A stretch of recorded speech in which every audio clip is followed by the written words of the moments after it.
Welcome to my ultimate review on linear algebra because I have a test in 2 days. Right? So, linear algebra. What is linear algebra? It's literally just equations that have the form ax1 plus ax2 plus ax3 ax4 equals d, and I have another equation bx1 plus bx2 plus equals d2. Right? The point of linear algebra is to solve equations that solve x, right? But there is more than one x most of the time, right? That's literally what it's about. There's nothing more fundamental than that. The point of linear algebra is to find a solution to any number of equations in any number of knowns. So solve m equations with n unknowns. That's literally all that there is. Now, there are, I think you could say, 3 views of viewing linear algebra. The first one I am going to call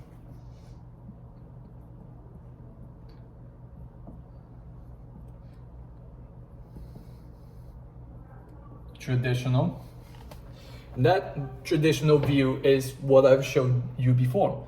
ax1 plus bx2 plus cx3 plus equals d1 ax1, okay, this is 2 1 1 1 plus bx2 plus cx3 c2x3 plus equals d, and so on, given any number of equations. This is the traditional view. When I mean traditional view, this is what they taught us in high school. Oh, let's solve for x3, subtract both sides right here, and then solve for x3. Those are for hooking A's, right? That's the technique that takes a longer amount of time. Right? Like in computer science and algorithms, we want to find the fastest way to solve for this system without having to deal with messy computations. All right? So this is the traditional way. The second way, now that I think about it, there are 4 ways. This is the second way, is I take that equation. So for example, fuck my handwriting sass. ax1 plus bx2 plus cx3 equals d. ax1 plus bx2 plus cx3 equals d2. And then ax1 plus 2, 3, 1, 1, 1. What I'm going to do is I'm going to get a rectangle with the coefficients. So a1, b1, c1, d1, a2, b2, c2, d2, a3, b3, c3, d3. All right? This is called a matrix, right? More specifically, this is called an augmented matrix.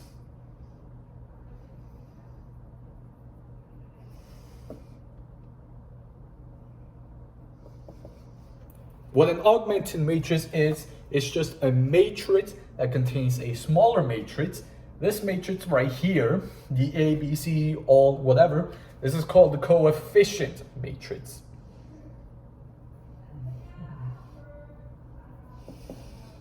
All right, and this, if you could call it a matrix, this is called a vector. Now, as a physicist, I consider vectors to be just like the position of something in 3 axes, in 3-dimensional Euclidean space. For the mathematician, a vector is just a list of numbers, right? So if you have right here, it's just, we describe a vector right here. It's 1, it's 2, and 3, dot, dot, dot. It's just a list of numbers. It can also just be it's 1. It's just a vector in one-dimensional space. Right? So a vector can be anything. And we'll get more later about vector spaces and etc. But a little bit later. Now, in terms of solving for the solution of this equation, what we can do is do row operations. All right. First, row operations. We can change this row into another row, and we can interchange rows. All right. So I'm going to list them out. The first row operation. So why don't we do an example right here? I did not plan beforehand making this video, so I'm just going to make up some bullshit numbers. So we have 1, 2, 3, 2, 5, 6, 7, and 3, 4, 69, and then we have 8, B, 11, 12. All right. I hope you can see that more clearly. All right. So the first row operation that we're going to do, or that we can do, is one row, whatever, is equal to any other row, any constant times another row plus another constant. These constants can be real numbers, etc., times another row. For example, I want to change row 2. And what I want to do is I want to change row 2 such that row 2 is just equivalent to row 2 minus 2 times row 1. All right? So we do the row operation. So I'm very fast at math, so if you can't follow up, then catch up. So 1, 3, 8, we keep row 1 unchanged, and I'm going to subtract row 2 minus 2 row 1. So 2 minus 1 times 2 is just 0. 5 minus 4, that's just 1. 7 minus 6, that's just also 1. 11 minus 8, that's negative 5. And then I'm going to do another row operation here. So row 3, just to better clarify, it's now going to be take row 3 and subtract it by 3 times row 1. So 3 minus 1 is 0. 4 minus 6, negative 2. 69 minus 9 is 60. And 12 minus 24 is just negative 12. 12. Now you can see the method that I'm trying to solve here is I'm taking this first column right here and I'm setting this thing right here to be what is called a pivot. Remember that word. Pivots are important, all right?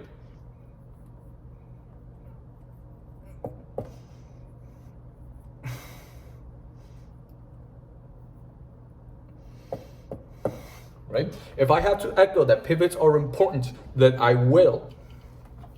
So I'm going to keep this for whenever I need it, unless I need more space. So now we have our matrix. 1, 2, 3, 8, 0, 1, 1, negative 5, 0, negative 2, 60, negative 12, all right? We can show that these two matrices are row equivalent to each other. And the most important thing is that these two rows have the exact same solution set, right? So if this was x1 plus 2x2 plus 3x3 equals 8, so 2x1 plus 5x2 plus 7x3 for this side, those same x's, the same list of x1, x2, x3 equals this other number, blah, blah, blah, blah. All right, this has the same solution set as this matrix right here. So x1 plus 2x2 plus 3x3 equals 8. 0 plus x2 plus x3 is equivalent to -5. All right. So I showed you one row operation, which is the one that we use most of the time. Another row operation is I could just switch two rows. So I can switch row 1 and row 3, and they'll still have the same solution set. All right. Another one is I could just multiply one row by a constant. Basically, it's just the first row operation rule that I showed you, except that, I don't know, plus the second row is just constant is 0. So I'm not going to write it down. You basically get the point. Now, as far as I'm concerned for this equation right here, I'm going to show you the algorithm that I do, or that the textbook does, or maybe every single linear algebra class teaches you, that is way faster than solving the linear equation in the high school way. All right? So I've shown you that I select the pivot right here, and I kill all of these numbers right below, all right, using row operations. Now, all of these are 0. What's next? I'm going to move on to the second row. I'm going to move on to this number right here, and I'm going to make that the pivot. How do I make that pivot? I murder this -2 right here, all right?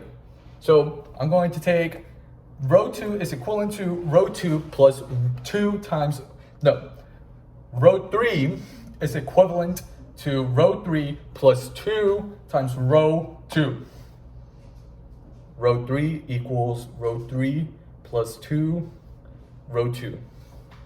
All right? So we're writing it down. So I'm going to keep row 1 unchanged.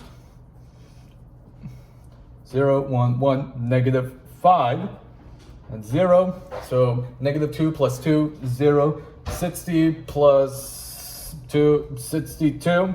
Then -12 minus 10, that's -22. The more that you do this, the better your arithmetic gets better. Trust me. All right. Now I'm going to delete this one right here, because we don't care. And now we have this matrix right here. All right. What we call this, when all the pivots are formed, or in a way such that they are formed diagonally, when there is our pivot diagonally, we say that there is only one solution set to the entire system of equations, the original system that we had right here. Suppose that this 62 or 69, and if I did row operations, this entry right here, so row 3, column 3, the element right there is actually just 0 after I did all of these row operations. Now, what does this imply?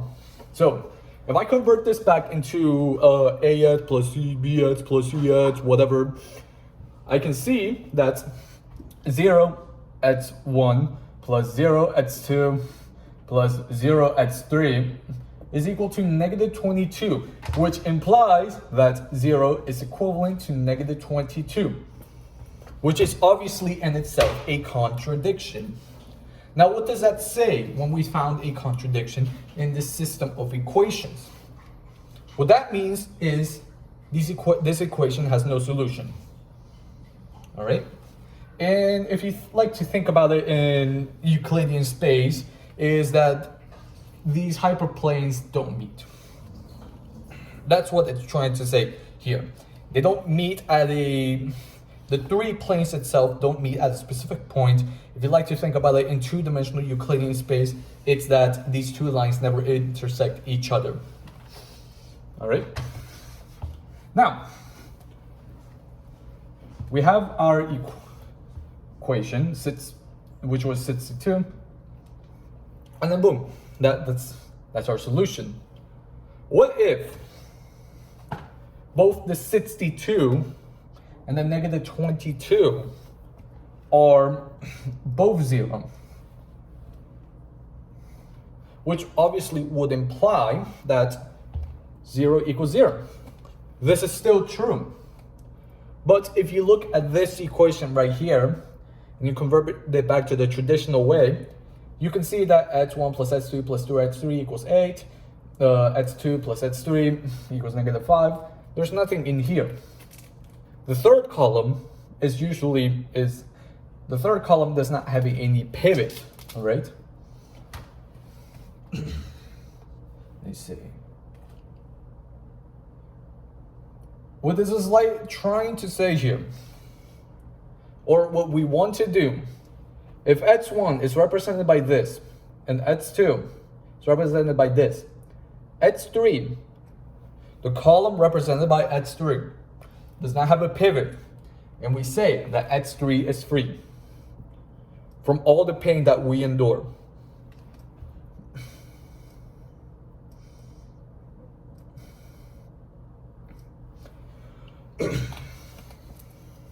When that is the case, we have to express x1 and x2 in terms of x3, because we don't know what to do with x3. So let's look at this. Let's just look at this matrix right here. So what I'm going to do is I'm going to reduce this further. What we just did was called a row reduction, and this is now what we call an echelon form, all right? So basically there's zeros below the diagonal.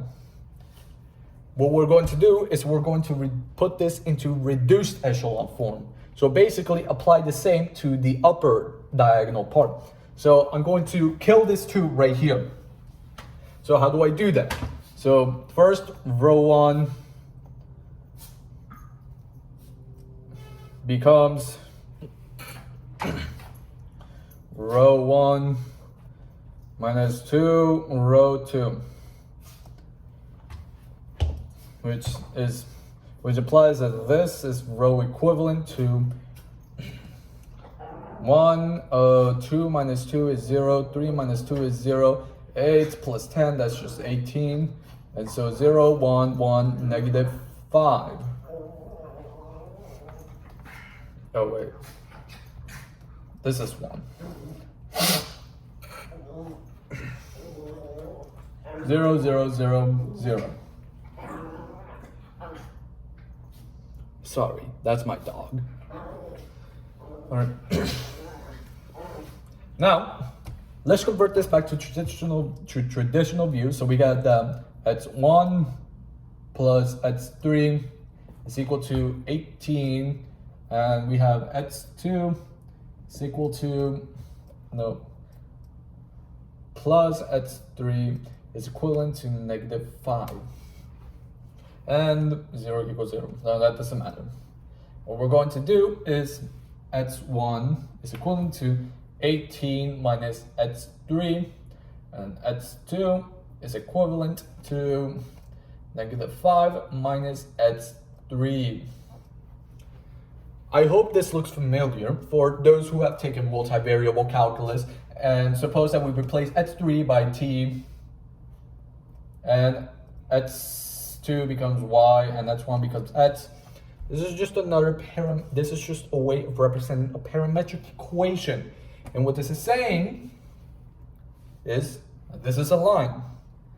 What this is saying is that the solution set of this matrix right here is a line, which implies that this line is, if this line is represented by an ordered set of any real number going through that line, and that means that the solution set is infinite. There are infinite solutions. So, line, right? It doesn't cross the origin, as I'm going to explain. Now that's one way you can view this, and so that was the second way, which was called the augmented matrix way of viewing linear equations. Now, the second way, which is similar to the first way, is the matrix view.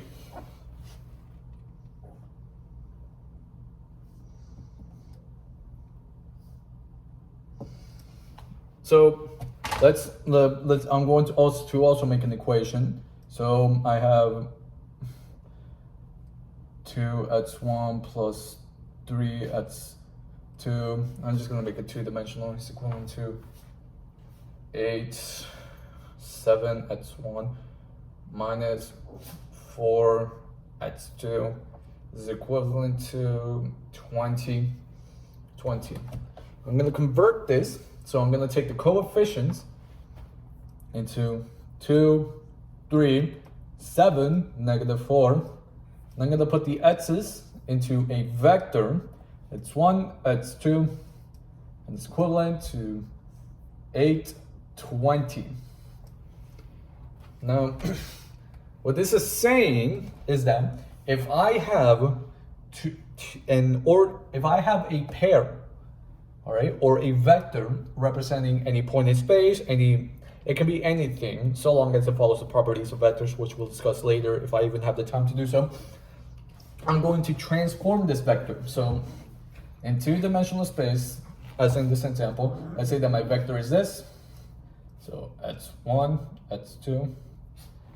I'm going to transform this vector using this thing called a matrix. A matrix is called a linear transformation. We'll get into that later. And I'm going to either shrink it like this, or I can rotate it. I can make it 0. We'll discuss that. I can do anything on that. Sometimes if the matrix has, I don't know, extra columns, all right, I can convert it into three-dimensional space, and that vector is now in three-dimensional space. If it's in four-dimensional space, I can convert a vector that's in two-dimensional space into four-dimensionals, five-dimensional, so long as I have the correct amount of rows to convert a vector in the amount of columns in this. So like the column size is n into another vector that's in m size. All right, so this is the matrix view. Now, if we can use standard algebraic notations to say that this is just equal to x, all right, and this is just equal to b, where x and b are in two-dimensional space. We write it like this. Okay. I hope you can see this, because I'm not doing this just to let someone know that they can't see it. But what about so we represented this by x, and this is b. X and b are vectors, and this is a. A is a 2 by 2. 2 by 2. The row, first one is the amount of rows, so m, and then the amount of columns times n. You can also say the same for vectors. This is a vector in, we say that a vector is n times 1, all right? And so if you consider this a matrix, all right, just like a little tangent, the inner ones, so if I put them right next to each other, m times n times 1, these two must match, and then you just get m times 1. So that's how you get b being in the m dimension. So we can represent this as a times x is equivalent to b. That is what we call a matrix equation. Now in algebra, you've seen that 3x equals 6, and so how do you solve for x? We divide by 3, and we get that x is equivalent to 2, all right? So basically, what we did is we multiplied by the inverse of 3 on both sides, and this is what we get for x. The same applies. And what we can do is we can take the inverse of a matrix. So you can do this. Now, one thing to note, inverses exist if and only if. So if this is a square, so it has the amount of rows must match the same number of columns. The second one is if what I had just mentioned earlier, if I could, let's say I have this matrix 2, 3, 7, -4, and if I do row operations on it, then this must be row equivalent to 1, 1, 0, 0, right? So basically, it must have pivots on all rows. Otherwise, it is not invertible. Another way is just calculating the determinant. Just take 2 times -4 minus 7 times -3. If it's equal to 0, it's not invertible. Right? We'll discuss determinants slightly later. Now, one catch to this. All right? No, not one catch. All right? So how do we... The method of finding determinants is simple. So proving this, my purpose is not to prove this shit, all right? You can do it yourself. You're a math genius.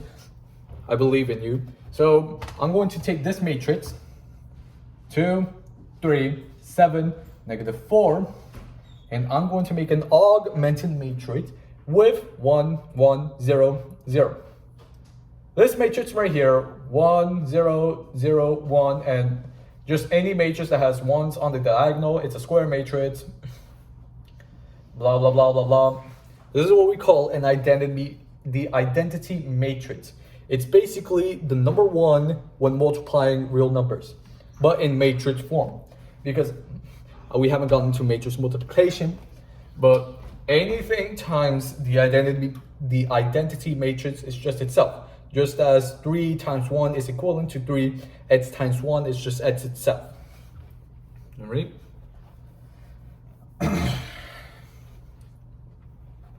So we're gonna, for this example, we're gonna row reduce this.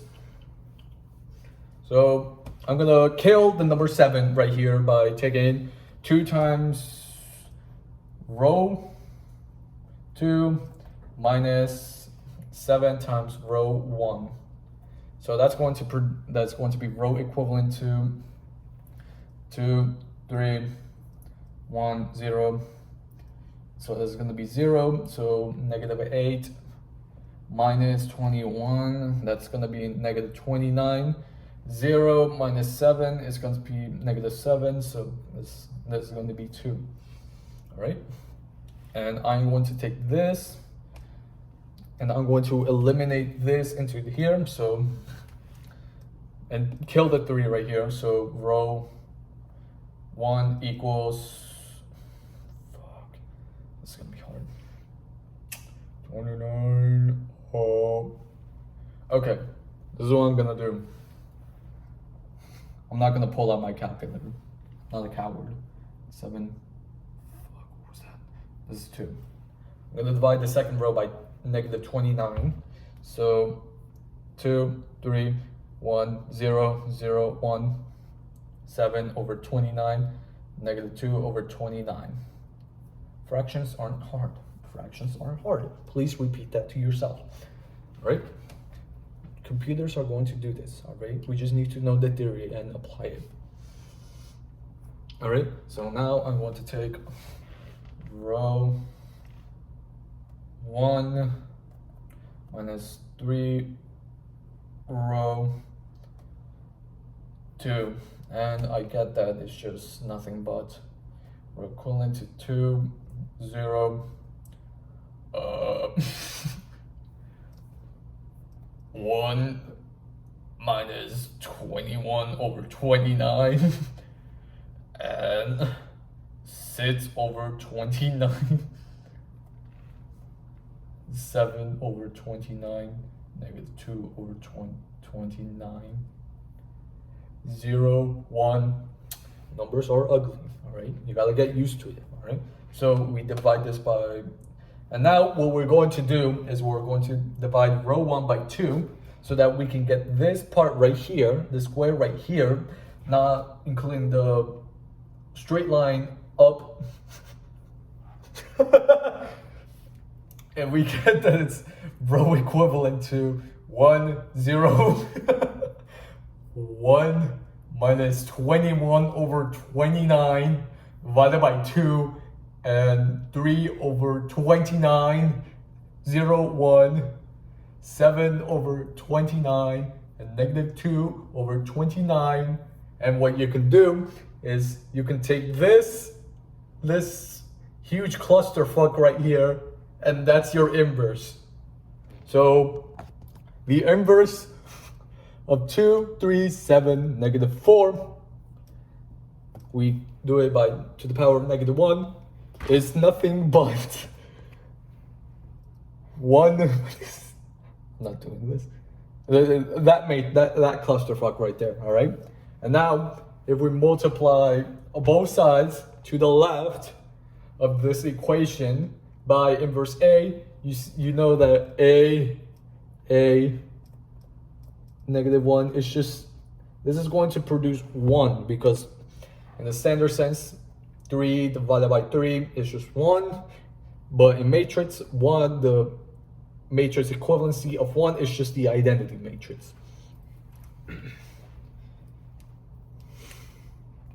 I need a water break.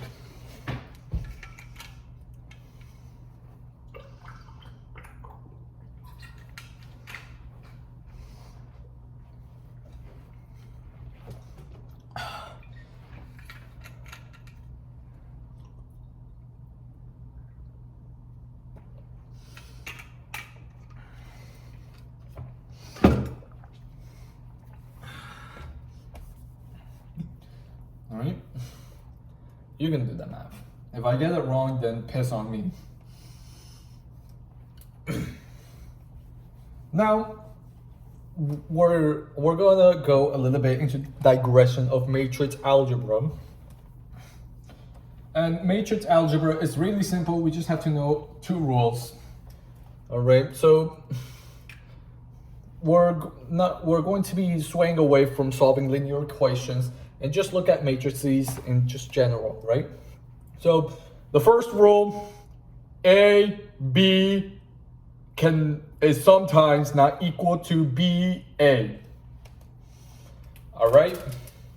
Because sometimes if A is 3 times 1 and B is 69 times 3, then B times A is just going to be this 69 times 3 times 1. The inner sides are the same, so it's going to be a 69 times 1. But AB is 3 times 1 times 69 times 3. The inner is the same, and we cannot multiply the 2 matrices. All right? So that's my extremely rigorous proof about how AB can sometimes not equal to BA. The second rule is, well, this is just going to be a set of rules that you have to force your mind to remember. A, B plus C equals A, B plus A, C. And if I put B plus C times A, it's just equal to BA plus CA. I might have to check that one. What's also interesting, well, I'm going to introduce a new operation called the transpose. All right, so if I have 1, 2, 3, 4, right, this is just A. I'm going to take the transpose of this, so you just put T over it. That means that A transpose is going to be take all of the rows now become the columns. So this is going to be, first row, this is going to be 1, 2, so right here. And the second column is just going to be the second row. 3, 4. Right? This is the transpose of A. And now a significant property is that the the transpose of a product of two matrices so long as they are defined is just equal to B transpose A transpose. Another property is A to the inverse, I take transpose, is also equivalent to A transpose inverse. Which means if I take the inverse of if I take the transpose of the matrix, that matrix and its untransposed version are either invertible or not. All right? It's a one-way street, as my friend used to call it. That doesn't make sense. Whatever. Now, another operation that I did, that I mentioned slightly, a little bit of sugar into your mouth, if you like to call it, is determinant. Now, what the fuck is a determinant?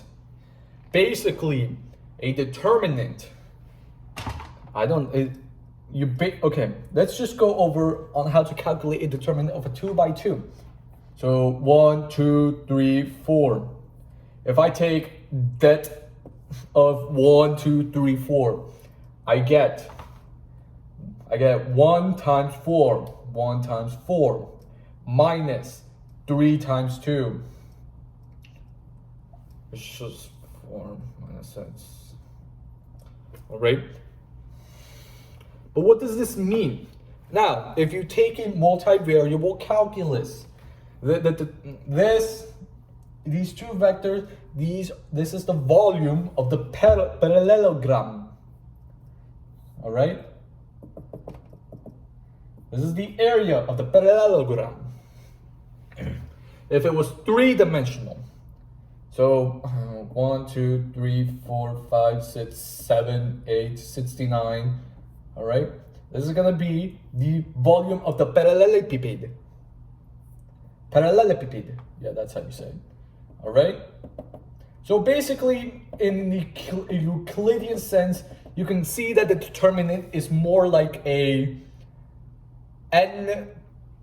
it's gonna be like an M volume. So if we use meters, this is gonna be 2-dimensional meters squared, 3-dimensional meters cubed, which is volume, 4-dimensional meters to the power of 4, so it's a hypervolume, and so on. Now, we're gonna connect this determinant thing to solving linear equations. So don't forget, linear algebra is about solving linear equations.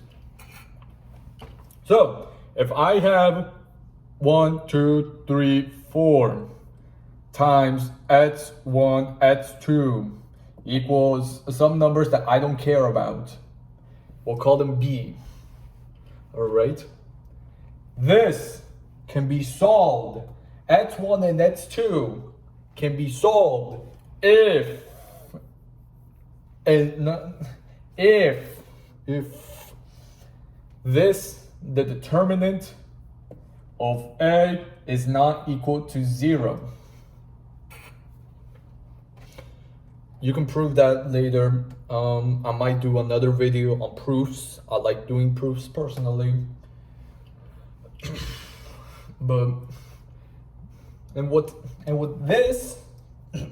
And one close connection is that if the determinant of A is not equal to 0, and that also means that the augmented matrix, so 1, 2, B1, 3, 4, B2, this is going to have pivots on all the rows. I told you, pivots are important right here.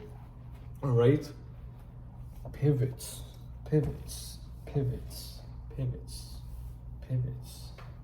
Physics people taking physics 1 are going to have like a heart attack hearing me say pivot points.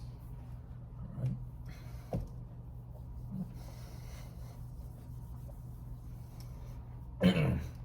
Now we're done with the matrix view, which was a super long view of linear algebra. To sum it up, a matrix view is basically I'm going to get a random vector and I'm going to transform it by multiplying by a matrix to get another vector. To be more concise, the vector has the matrix, if the matrix is invertible or if there is a solution for AX equals B, then that means that the transformation can map X into any other matrix B that is in the dimensions of B. Meaning that the range of A can reach B for any B. And Rm. If A is M times N, remember. Now we're going to talk about the vector view, all right? But we discussed about vectors, not really.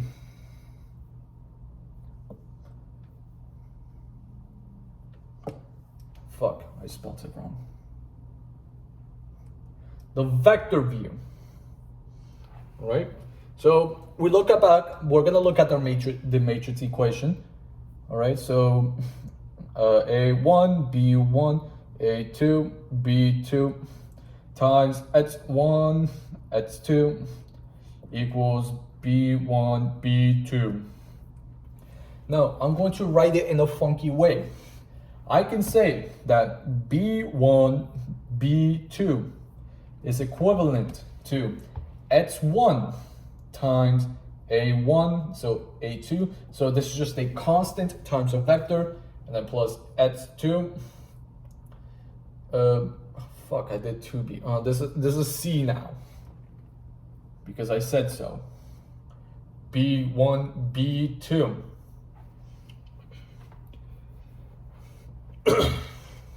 Now, what this is saying is that this vector can be written as a sum of two vectors, and each of those two vectors is being multiplied by a certain particular weight. For those of you who are in computer science or machine learning, that's where the weights thing comes from in machine learning models. All right, these are called weights, and these determine how much of this vector influences in the making of this vector. All right, what this is saying is that this vector C is a linear combination of A and B if it has a solution. We'll get later into that. Another thing, I'm going to take the matrix A. Actually, I want to define one thing. I'm going to define spam, not spam, span. The span. And what does the span take? This is a function, and it takes a set. A set of what? All right. It takes a set of vectors A, B, C. And what this does is it just produces a linear combination. So this is a linear combination for any arbitrary constants. Let's just call it W. WA plus WB, and these are different, plus WC. All right.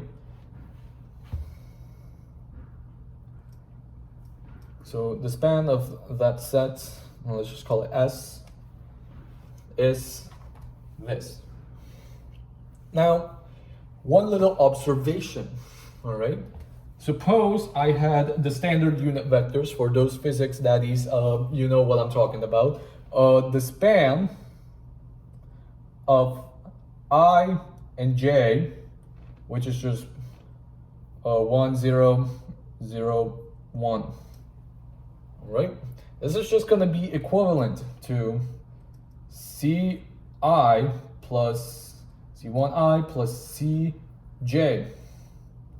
Now, what does this mean? All right, so suppose I had an entire, suppose I just draw a 2D plot, and this is I, and this is J.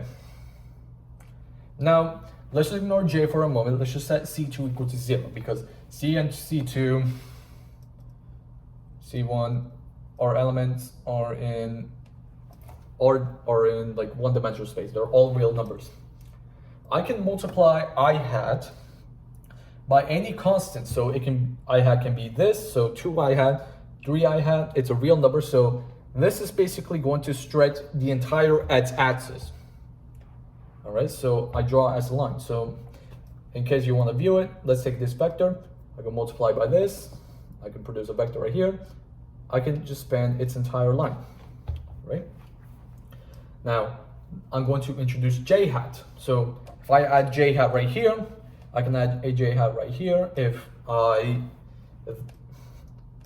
So I'm gonna move up back to the axis. So I can make j hat 0, or I can make j hat 1, but I'm going to introduce this line right here.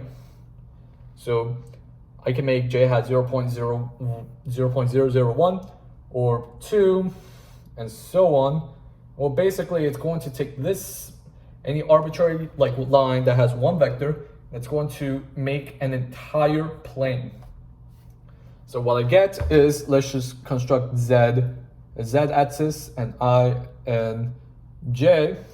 What this is saying is that the span of I and j is the entire two-dimensional space.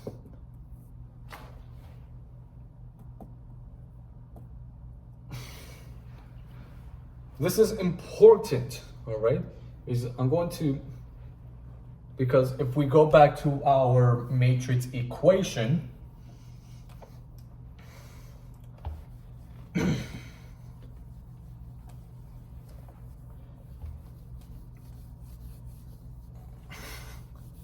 so we remember that we wrote AX equals B.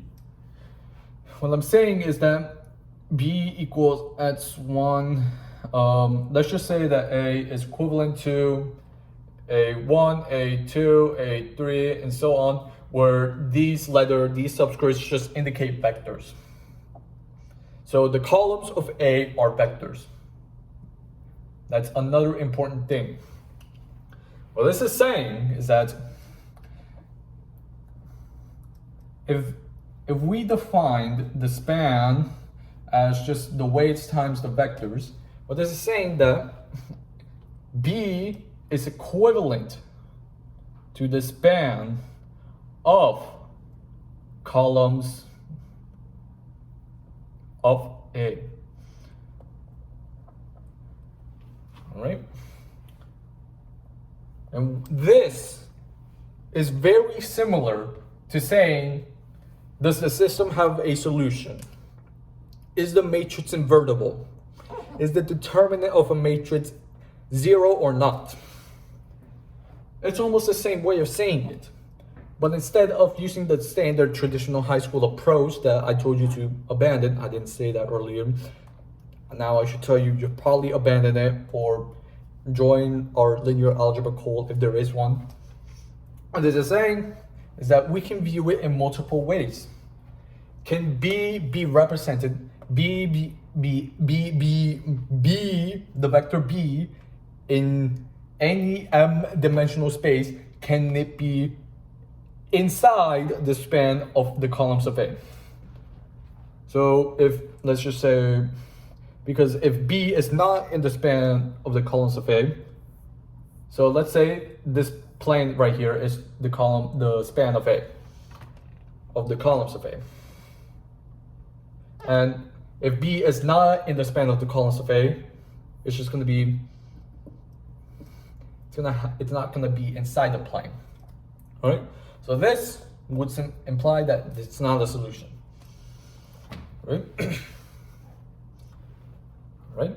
However, if this was in the solution and the angle of inclination between the plane and B was 0, then it's in the span. All right? We don't touch angles for now.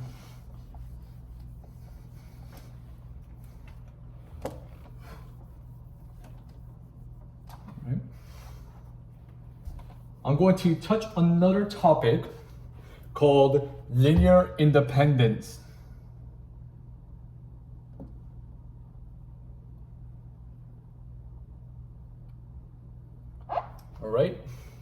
Now, linear independence. This applies to any number of vectors. We're going to take a look at two vectors.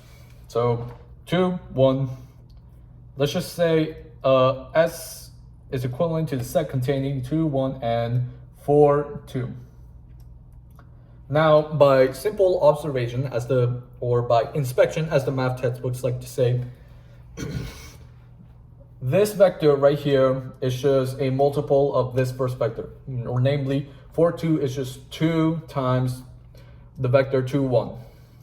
And what this implies is that if a vector B is expressed as a multiple of another vector A, then the set containing A and B is linearly independent. No, it's linearly dependent. Now let's look at that in a more visual perspective. So we have 2, 1, and 4, 2. This is 2, 1. Let's just suppose that this is 2, 1, and 4, 2 is just 2 times that. So just double its length. If I were to draw the entire line, and let's say I put the span, both of these vectors will lie on the same line. All right, that's what linear dependence looks like. In a three-dimensional view, we're going to move on to a three-dimensional view, and let's suppose that these two vectors is 1, 3, 1, 2, 7, not 6, 2, and yeah, you're right, 2, 6, 2, all right. In a three-dimensional case, when there are three vectors, we can't simply say, oh, vector 2 is just a multiple of this one, all right? But it can also be the case that this vector right here is also a multiple of the other vectors. So in a more general case, S is dependent if and only if there exists AJ such that AJ is just a linear combination of the vectors in that same set. So CA1 plus CA2 plus so on. 1, 2, right? Now, I'm going to take this equation. So I'm going to take the definition of linear dependence